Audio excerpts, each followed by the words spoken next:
क्या मोदी के सामने कोई ऐसा चेहरा नहीं बन पा रहा है और राहुल की वो स्वीकार्यता मोदी के सामने नहीं हो पा रही है इतने लंबे संघर्ष और इतने सालों के बाद, और इसलिए आगे भी दिखता है कि क्या होने वाला है। लोकसभा चुनाव को मोदी जी पर वर्डिक्ट माना जाए वो समझ आता है, लेकिन महाराष्ट्र के चुनाव को और बिहार के चुनाव को खासतौर पे मोदी जी पे वर्डिक्ट माना जाए मुझे तो कोई कारण नजर नहीं आता। नीतीश कुमार बोलते कम है, लेकिन अगर वो छाती ठोक के कहते कि मेरी विजय है तो उसमें तो कहीं दम होता। तो इसे केवल मोदी जी की विजय मान लेना मैं तो नहीं मानता, और मैं ये भी नहीं मानता कि बीजेपी लगातार विजय के पथ पर अग्रसर है। हाँ, ये बात जरूर है कि हरियाणा और महाराष्ट्र में जो झटका लगा, क्योंकि वो पलट गया था खेल, वो बड़ा झटका था। बिहार का झटका अभी भी कम है, चर्चा उस पर ज़्यादा हो रही है क्योंकि वो पलटा नहीं है। जो 8% था वो 9% का फासला हो गया है।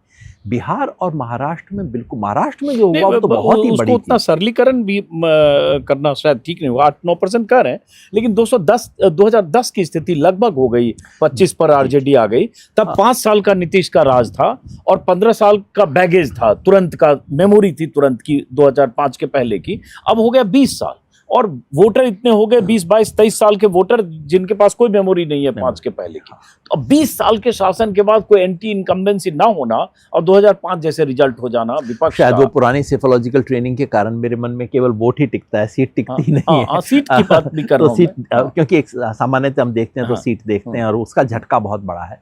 फिर भी मैं कहूँगा जो हरियाणा और महाराष्ट्र में हुआ था वो लोकसभा के वर्डिक्ट को पलट दिया गया था, और उसके माध्यम से बीजेपी ने जो 2024 का झटका था उस झटके को लगभग न्यूट्रलाइज कर निकल गए, उस झटके से निकल गए, क्योंकि उनका इकबाल खत्म हो गया था मोदी जी का, है ना। तो बीजेपी ने उसको न्यूट्रलाइज कर लिया है। पूरे देश के लिए अगर सबक मिलेगा, अगर हमें ये देखना है कि भाई क्या इस देश में अब ईमानदार चुनाव संभव हैं, तो मैं आप सबको कहूँगा बंगाल का चुनाव ध्यान से देखिए, आखिर तक क्या होता है उसे देखिए।